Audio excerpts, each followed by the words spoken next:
Quand j'écrivais le scénario, donc en vrai, j'ai écrit avec Tanguy Viel au tout début, puis Naïla Guiguet nous a rejoints.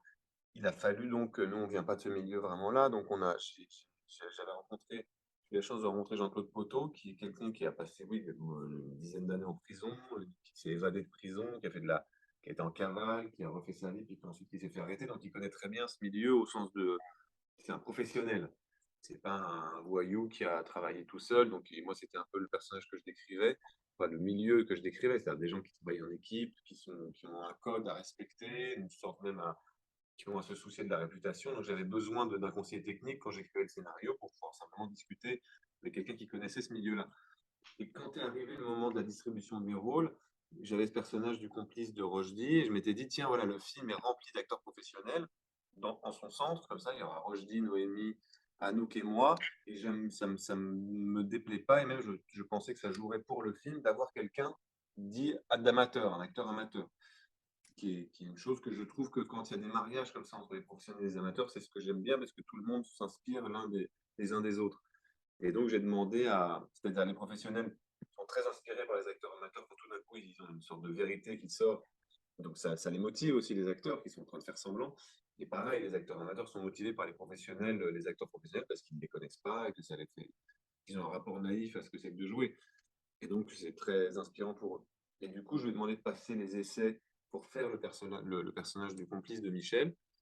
Et c'est vrai qu'il avait ce rapport naïf à l'histoire où je lui ai raconté à voix haute. Et quand il a compris que c'est un personnage qui trahirait, enfin, qui trahissait dans le truc, il m'a dit, mais moi, je peux pas le faire. Je peux absolument pas me prêter ma personne pour une action que je méprise, qui est quelqu'un qui trahit. Et donc, j'ai mis beaucoup de temps à le convaincre, en fait, de lui dire, mais non, mais c'est vraiment un film. Et c'est ça le jeu d'un film, le jeu avec les spectateurs. C'est que tout le monde sait que tout est faux et qu'on essaye d'arriver à faire vrai, mais que les spectateurs, ils vont avoir des émotions, que ce soit des émotions de tristesse, de rire, avec de l'artificiel devant eux.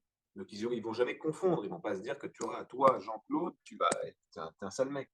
Et en fait, mais c'était très beau même. Il y avait un rapport enfantin à la représentation.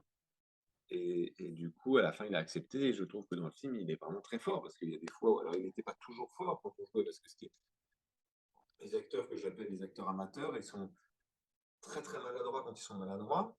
Et puis que tout d'un coup, quand ils oublient un peu, puis qu'ils se prennent au jeu, ils arrivent à atteindre une expressivité que seuls les grands acteurs arrivent à atteindre. C'est-à-dire Michel Simon. Je ne sais pas si les jeunes gens connaissent Michel Simon, mais c'est un acteur de cinéma qui a été vraiment très génial parce qu'il a été capable de jouer beaucoup de personnages qui sont impossibles à jouer, notamment par exemple des gens dans un film qui s'appelle Dodu sauvé des autres, je Renoir, ils jouent un personnage qui est un clochard. C'est très difficile pour un acteur de jouer un clochard. Et lui, il l'a fait de façon merveilleuse. Quoi. Tout d'un coup, il avait une sorte de. C'est vraiment une poésie très grande quand Michel Simon joue. Ben, je trouve que les acteurs amateurs arrivent à atteindre cette espèce de forme de vérité qui est une vérité de cinéma et en même temps une vérité d'existence comme ça. Donc j'étais très content de travailler.